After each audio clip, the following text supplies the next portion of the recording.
హైదరాబాద్ అంతా ఒక్కసారిగా చల్లబడిపోయింది. కొన్ని రోజులుగా ఠారెత్తిన ఎండలతో సతమతమైన హైదరాబాదీలు వర్షంతో రిలీఫ్ అయ్యారు. గాలితో పాటు కూడిన వర్షంతో హైదరాబాద్ తడిసి ముద్దయింది. ఎల్బీ నగర్, సంతోష్ నగర్, నాగోల్, ఉప్పల్, బడంగ్పేట్, అమీర్పేట్, పంజాగుట్ట, బంజారాహిల్స్ ప్రాంతాల్లో జోరు వాన కురుస్తోంది. దీంతో వాహనదారులు కాస్త ఇబ్బందులు పడుతున్నారు. ఇక మరోవైపు తెలంగాణ వ్యాప్తంగా ఉపరితల ఆవర్తన ద్రోణి నెలకొంది.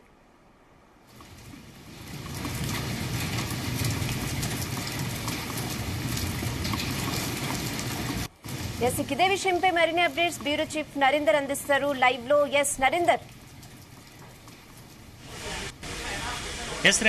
మనం చూస్తున్నాం కదా, తుంపర వర్షం కురుస్తుంది, మరొక చోట్ల భారీ వర్షం కూడా కురుస్తుంది. దాదాపు మనం చూస్తున్నాం నెల 10 రోజుల నుంచి భారీ వర్షాలతో సిటీ జనమే కాదు తెలంగాణ వ్యాప్తంగా కూడా విపరీతమైనటువంటి ఎండలు. దాదాపు 10 గంటలకు మనం బయటికి వెళ్తేనే విపరీతమైనటువంటి ఎండ కనిపించింది. మధ్యాహ్నం 12-1 గంట అయిందంటే దాదాపు 42-44 డిగ్రీల దాకా వెళ్ళినటువంటి ఎండను మనం చూసాం. కానీ ఒక్కసారిగా ఈరోజు మార్నింగ్ నుంచి కూడా, నిన్న కూడా కొంత చల్లదనం కనిపించింది, కానీ ఈరోజు మార్నింగ్ నుంచి కూడా వాతావరణం మబ్బులు పట్టి ఉంది. అదే సమయంలో వర్షపు చినుకులు అక్కడక్కడ తుంపరలాగా పడుతున్నటువంటి సందర్భం మనకు కనిపించింది. కానీ దాదాపు అరగంట అవుతోంది, సిటీలో ఎక్కడ చూసినా కూడా భారీ వర్షం నమోదవుతున్నటువంటి పరిస్థితి ఉంది. ఇటు దిల్సుఖ్ నగర్ నుంచి అటు కూకట్పల్లి వరకు, అటు కూకట్పల్లి నుంచి ఇటు ఓల్డ్ సిటీ కానీ, ఇటు సికింద్రాబాద్, బోయిన్పల్లి కావచ్చు. ఇప్పుడు మనం ప్రస్తుతం సచివాలయం దగ్గర ఉన్నాం, సెక్రటరియట్ దగ్గర. భారీ వర్షమే కురుస్తుంది. ఇంతకుముందు కాసేపు ఒక 10-15 నిమిషాల పాటు తుంపర వర్షం కురిసింది, మళ్ళీ ఆగిపోయింది. ఇప్పుడు మళ్ళీ తుఫాన్ లాగా వర్షం దంచి కొడుతున్నటువంటి పరిస్థితి ఉంది. ఏదైనప్పుడు కూడా గడిచిన నెల 40 రోజుల నుంచి విపరీతమైనటువంటి ఎండలతో ఇబ్బంది పడినటువంటి జనం, అటు ప్రయాణికులు కావచ్చు, వివిధ వ్యాపారస్తులు కావచ్చు, బయటికి వెళ్లే వాళ్ళు కావచ్చు, అందరూ కూడా ఇబ్బంది పడ్డటువంటి పరిస్థితి. కానీ ఈరోజు ఈ వర్షానికి చాలామంది రిలీఫ్ అవుతున్నటువంటి పరిస్థితి. చల్లదనం ఒక్కసారిగా సిటీలో కురిసినటువంటి ఈ వర్షానికి ఒక్కసారిగా భూమి మొత్తం చల్లబడింది. వాతావరణం అంతా కూడా కూల్గా మారినటువంటి నేపథ్యంలో అందరూ కూడా రిలీఫ్ అవుతున్నటువంటి పరిస్థితి ఉంది. చూస్తున్నాం మనం సెక్రటరియట్ బయట వర్షం కురుస్తుంది. ఇప్పుడు ఈ టైంలో అందరూ కూడా విజిటర్స్ సెక్రటరియట్ లోపలికి వెళ్తుంటారు. ఈ 3 o'clock నుంచి 5 o'clock టైంలో అందరూ కూడా ఇక్కడ లోపల విజిటింగ్ హాల్ దగ్గరే వెయిట్ చేస్తున్నటువంటి పరిస్థితి. వాస్తవానికి గడిచిన 3-4 రోజులుగా కూడా సెలవులు ఉన్నాయి. ఉగాది, రంజాను, దాని తర్వాత నెక్స్ట్ డే కూడా సెలవు ఉంది. బట్ ఈరోజే సెక్రటరియట్లోకి అనుమతిస్తున్నటువంటి నేపథ్యంలో చాలామంది కూడా వచ్చి మళ్ళీ తిరిగిపోయే పరిస్థితి ఏర్పడింది. చాలామంది ఈ వర్షానికి ఎంజాయ్ చేస్తున్నటువంటి పరిస్థితి మనకు కనిపిస్తుంది. మనకు ఉన్నటువంటి సమాచారం ప్రకారం ఇటు బోయిన్పల్లి, సికింద్రాబాద్, అటు ఈ సెక్రటరియట్ అంటే లగిడికాపూల్ ఈ ఏరియా కావచ్చు, అదేవిధంగా నాంపల్లి, అటు ఓల్డ్ సిటీ, చాలా చోట్ల కూడా వర్షం దంచి కొడుతున్నటువంటి పరిస్థితి అయితే ఉంది. కొన్ని చోట్ల ట్రాఫిక్ జామ్ కూడా నెలకొన్నటువంటి సమాచారం. మెయిన్ జంక్షన్స్గా చెప్పేటువంటి జూబ్లీహిల్స్ చెక్ పోస్ట్ కావచ్చు, పంజాగుట్ట చౌరస్తా కానీ, అదేవిధంగా హిమాయత్ నగర్ కావచ్చు, లిబర్టీ ఏరియా, చాలా చోట్ల కూడా ట్రాఫిక్ జామ్ అవుతుంది. చాలా వెహికల్స్ చాలా స్లోగా మూవ్ అవుతున్నటువంటి పరిస్థితి ఉంది. బట్ ఈ సెక్రటరియట్ దగ్గర అయితే ఒక్కసారిగా భారీ వర్షం కురిసిన నేపథ్యంలో అందరూ కూడా బయటికి వెళ్ళలేని పరిస్థితి నెలకొంది. తాజా సమాచారం అయితే ఇప్పుడు ఉన్నటువంటి పరిస్థితి మరికొన్ని రోజులు కూడా వర్షాలు ఉంటాయన్నటువంటి సమాచారం అయితే మనకు అందుతుంది. ఐఎండీ లెక్కల ప్రకారం వాతావరణ శాఖ కూడా హెచ్చరిస్తోంది, మరో 2-3 రోజుల పాటు వర్షాలు ఉండే అవకాశం ఉంది. ఇలానే కొన్ని చోట్ల తుంపర వర్షం కావచ్చు, కొన్ని చోట్ల భారీ వర్షం నమోదయ్యే అవకాశం కూడా ఉంది అన్నటువంటి సమాచారం అయితే మనకు లభిస్తుంది. రేణు, అయితే ఈ వర్షాలు ఎప్పటి వరకు కంటిన్యూ అయ్యే అవకాశం ఉంటుందంటారు నరేందర్? ఇప్పుడైతే దాదాపు అరగంట అయింది మనకు వర్షం ఇక్కడ స్టార్ట్ అయ్యి, మరొక గంటన్నర పాటు కొట్టే అవకాశం ఉన్నట్టుగా తెలుస్తుంది. మేబీ ఇప్పుడు 3 దాటింది కాబట్టి దాదాపు 6 o'clock వరకు ఇదే వర్షంగానే కంటిన్యూ అవుతే అందరూ కూడా ఆఫీస్కు నుంచి తిరిగి వెళ్ళాలంటే 5:30-6 o'clock, గవర్నమెంట్ ఎంప్లాయీస్ అయితే 4:30-5 o'clock బయటికి వెళ్తారు కాబట్టి వాళ్ళందరికీ కూడా ఇంటికి వెళ్ళడానికి చాలా టైం పట్టే అవకాశం ఉంటుంది. ఇక బయట పబ్లిక్ కావచ్చు, ప్రైవేట్ ఎంప్లాయీస్ అయితే అందరూ 6-6:30 తర్వాత బయటికి వెళ్తారు కాబట్టి ఈరోజు రాత్రి చాలా లేట్ అయ్యే అవకాశం అయితే కనిపిస్తుంది. ఈ వర్షం మరి కొన్ని రోజుల పాటు ఉంటుందా, ఈ రోజు వరకే ఉంటుందా అనేది మనకు స్పష్టంగా వాతావరణ శాఖ నుంచి స్పష్టమైనటువంటి సమాచారం వస్తే కానీ తెలియదు. బట్ ఏదైనప్పుడు కూడా ఈ వర్షం అనేది అటు రైతాంగానికి కొంత ఇబ్బంది పడే అవకాశం ఉందని కూడా మనకు సమాచారం అందుతుంది. ఎందుకంటే అర్బన్ ఏరియాలో అయితే ఓకే, కొంతవరకు రిలీఫ్ ఉంటుంది, కొంత సేద తీరే అవకాశం ఉంటుంది ఎందుకంటే ఎండలతోటి. కానీ గ్రామీణ ప్రాంతాల్లో ఇప్పుడు వరి కావచ్చు, ఇతర పంటలు ఉంటాయి. ఇప్పుడు ఈ టైంలో ఇది చెడగొట్టుడు వాన అంటారు మన తెలంగాణలో. చాలా ఏరియాలో కూడా ఇలాంటి పేరుతో పిలుస్తుంటారు. చాలా రకాలుగా ఇలాంటి వర్షం భారీగా ఒకేసారి కురిస్తే అటు మామిడి మీద కావచ్చు, అదే వరి మీద కావచ్చు, చాలా పంటల మీద ఇంపాక్ట్ పడే అవకాశం ఉంటుంది. కొన్ని చోట్ల కోతలు ఉంటుంటాయి, కొన్ని చోట్ల ఎండింగ్ టైంలో ఉంటుంది. కనుక దీని ఇంపాక్ట్ ఖచ్చితంగా రైతులకు కొంత నష్టం చేసే విధంగా ఉండే అవకాశం అయితే కనిపిస్తుంది. బట్ ఈరోజు మాత్రమే కురిసి పోతే ఓకే, కానీ మరో 2-3 రోజుల పాటు ఎడతెరిపి లేని వర్షం కనుక కురిస్తే ఖచ్చితంగా నష్టం జరిగే అవకాశం ఏంటంటే వ్యవసాయ శాఖ సైడ్ నుంచి ఉంటుంది. ఇక పబ్లిక్ ఉంటుంది. బట్ మనం మాట్లాడుతుండగానే భారీగానే వర్షం దంచుతుంది. బట్ ఈ ఏరియా మొత్తం కూడా మబ్బు పట్టినట్టుగా కనిపిస్తుంది. మనకు ఒకసారి చూడొచ్చు, మబ్బు పట్టినట్టుగా అనుకుంటూ వర్షంలో చల్లటి స్ప్రే మాదిరిగా కొడుతున్నటువంటి పరిస్థితి ఉంది. చల్లటి జల్లులాగా వర్షం కురుస్తుంది.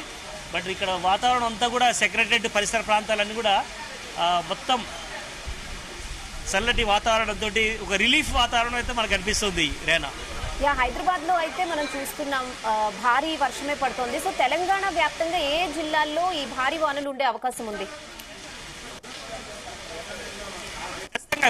మనకున్న సమాచారం ప్రకారం గ్రేటర్ హైదరాబాద్ లో అంతటా కూడా వర్షం కురుస్తున్నట్టుగా సమాచారం ఉంది. ఈ పక్కనే ఉన్న నల్లగొండ, ఉమ్మడి నల్లగొండ జిల్లా కావచ్చు, అటు వరంగల్ కావచ్చు, ఆదిలాబాదు, అన్ని చోట్ల కూడా వర్షం కురుస్తున్నట్టుగా తెలుస్తుంది. తెలంగాణలో చాలా ప్రాంతాల్లో ఈ వర్షం ఇంపాక్ట్ తోని చాలా ప్రాంతాల్లో అంటే చెరువులు నిండే అవకాశం అయితే ఉండదు. బట్ ఇది చెడగొట్టుడు వానగానే చూస్తున్నారు. వాతావరణ శాఖ నుంచి అయితే మనకు సమాచారం అందాల్సి ఉంది. ఎందుకంటే ఇది ఇలాంటి వర్షం అనేది తెలియాల్సిన అవసరం ఉంది. మొత్తానికైతే ఇప్పుడు ఈ టైంలో సాధారణంగా వర్షం కురవదు. ఆఫ్టర్ మే ఎండింగ్లో మాత్రమే వర్షం కురుస్తుంటుంది. జూన్ నుంచి కంటిన్యూగా వర్షాకాలం స్టార్ట్ అవుతుంది. ఈ టైంలో వర్షం కురవడం అనేది కొంత ఎండ నుంచి రిలీఫ్ పొందడానికి అయితే అవకాశం ఉంటుంది. రేనా మొత్తానికి ఈ వర్షం సిటీలో ఉన్నటువంటి జనాలకు మాత్రం ఒక పెద్ద రిలీఫ్గానే మనం చూడాల్సిన అవసరం ఉంది. కానీ అది ఈవినింగ్ వరకు కొడితే మాత్రం ఖచ్చితంగా ఈవినింగ్ ప్రయాణం చేసే వాళ్ళకు ట్రాఫిక్ జామ్ ఉంటుంది. భారీ వర్షం కనుక నమోదైతే నాలాలు పొంగిపోను, తర్వాత చాలా ఇంపాక్ట్ ఉండే అవకాశం ఉంటుంది. ట్రాఫిక్ రాత్రి 9-10 దాకా కూడా ఇంటికి వెళ్ళలేని పరిస్థితి ఉండే అవకాశం అయితే కనిపిస్తుంది. ట్రాఫిక్ సిబ్బంది కూడా రాత్రంతా కూడా ఈ ట్రాఫిక్ని నియంత్రణ చేయడానికి టైం పట్టే అవకాశం ఉంటుంది. బట్ ఏదైనా కూడా ఇప్పుడున్నటువంటి సమాచారం ప్రకారం మనం ఒకసారి అబ్జర్వ్ చేస్తే మొత్తం ఇప్పటిదాకా ఇక్కడ చాలా పొడిగా ఉంది. కానీ ఒక్కసారిగా ఈ వర్షం దంచికొట్టిన నేపథ్యంలో మొత్తం ఈ వెహికల్స్ అన్నీ కూడా ఒక టైర్ వరకు మునిగిపోయే పరిస్థితి ఇక్కడ ఏర్పడింది. బట్ మొత్తానికైతే ఇది పరిస్థితి. సెక్రటరేట్ ప్రాంతంలో ఒక్కసారిగా భారీగా వర్షం ఈ ప్రాంతంలో కురుస్తుంది. చాలా ప్రాంతాల్లో కూడా కురుస్తున్నట్టుగా కూడా మనకు ఐఎండీ నుంచి అందుతున్నటువంటి సమాచారం. వాతావరణ శాఖ ఇప్పటికే ప్రకటించింది వర్షాలు ఉంటాయి ఈ 2 రోజులు అని. సో ఇప్పుడు లేటెస్ట్ అప్డేట్స్ ఏమిచ్చింది వాతావరణ శాఖ? రైట్, వాతావరణ ఐఎండీ మనకు ఉన్న సమాచారం ప్రకారం అయితే వచ్చే 2 days దాకా వర్షం ఉంటుందనేటువంటి సమాచారం అయితే ఉంది. ఈ 2 రోజుల పాటు ఖచ్చితంగా భారీ వర్షాలు నమోదయ్యే అవకాశం ఉన్న నేపథ్యంలో అందరూ కూడా అప్రమత్తంగా ఉండాల్సిన అవసరం ఉందని ఇప్పటికే చెప్తున్నారు. వ్యవసాయ శాఖకు కావచ్చు, అదేవిధంగా వివిధ డిపార్ట్మెంట్కు, మార్కెటింగ్ శాఖకు కావచ్చు, అదేవిధంగా రైతాంగానికి ఉండే అవకాశం అయితే కనిపిస్తుంది. దీని ఇంపాక్ట్ ఖచ్చితంగా వివిధ డిపార్ట్మెంట్ల మీద ఉంటుంది. కాబట్టి అంటే ప్రాణ నష్టం అంత స్థాయిలో ఉండదు, కేవలం పంట నష్టం ఉంటుంది. కొంత ఇప్పుడు మనం చూస్తున్నాం మార్చి స్టార్టింగ్ నుంచి కూడా ఎండ బాగా కొడుతుంది. ఇప్పుడు మనం ఏప్రిల్లో ఫస్ట్ వీక్లోనే ఉన్నాం. దీని ఇంపాక్ట్ పెద్ద ఎత్తున మనకు కనిపించే అవకాశం ఉంటుంది. ఒకసారి చూడొచ్చు మనం విజువల్స్లో. కాసేపటి 15 నిమిషాల క్రితం పెద్దగా వర్షం లేదు. బట్ ఒక్కసారిగా పైప్ నుంచి వస్తున్నటువంటి నీళ్లు భారీగా అవుతున్నటువంటి పరిస్థితి ఉంది. ఇప్పటికే వర్షం దాదాపు పెద్ద ఎత్తున కురుస్తుంది. హైదరాబాద్లో ఎక్కడ చూసినా కూడా ఇదే రకమైనటువంటి వర్షం కొడుతున్నట్టుగా తెలుస్తుంది. ఇటు దిల్సుఖ్ నగర్లో కూడా మనకు అక్కడి నుంచి ప్రతినిధులు చెప్తున్న ప్రకారం భారీగానే దిల్సుఖ్ నగర్, ఎల్బీ నగర్లో కొడుతుంది.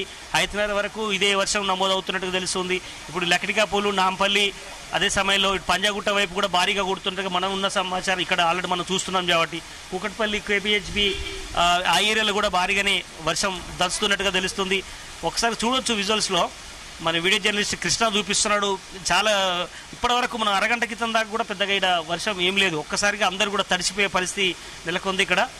బట్ చూడొచ్చు ఒకసారి విజువల్స్లో ఈ భారీగా వర్షం నమోదవుతున్నటువంటి నేపథ్యంలో మనం ఆ పైప్ నుంచి చూడొచ్చు. భారీగా వర్షపు నీరు కారుతున్నటువంటి విజువల్స్ మనం ఒక్కసారి చూడొచ్చు. ఈ సెక్రటరియట్ మీడియా లాంజ్ పైన ఈ 15 నిమిషాల నుంచి పైన ఉన్నటువంటి ఆ బిల్డింగ్ పైనుంచి కారుతున్నటువంటి విజువల్స్ చూస్తేనే అర్థమవుతుంది ఎంత భారీగా వర్షం ఈ ఏరియాలో నమోదవుతుందని చెప్పడానికి ఈ పైప్ నుంచి కారుతున్నటువంటి విజువల్స్ ఇక్కడ కానీ అక్కడ కానీ ఒక్కసారిగా ఈ 2.5 గంటల సమయం నుంచి ఇప్పుడు 3:03 అవుతుంది. ఈ సమయంకే ఈ అరగంట సేపటి నుంచే భారీగా వర్షం నమోదవుతుంది. దీంతో మొత్తం హైదరాబాద్ అంతా కూడా చల్లబడినటువంటి పరిస్థితి మన నెలకొంది. అందరూ కూడా ఇప్పుడు ఆఫీస్ టైంలో ఉన్నారు. కొద్దిగా కాసేపు అయితే కానీ అందరూ బయటకు వస్తే దాని ఇంపాక్ట్ భారీగా ఉండే అవకాశం ఉంటుంది.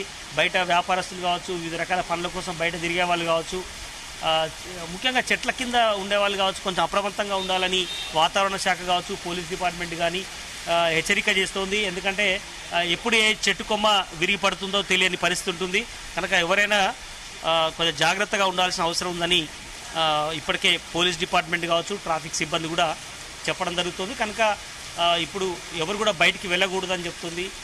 మరీ 2-3 రోజుల పాటు వర్షాలు ఉండే అవకాశం ఉన్న నేపథ్యంలో మరింత అప్రమత్తంగా ఉండాలని సూచిస్తున్నారు ఆయన. Okay Narender, thanks for updates.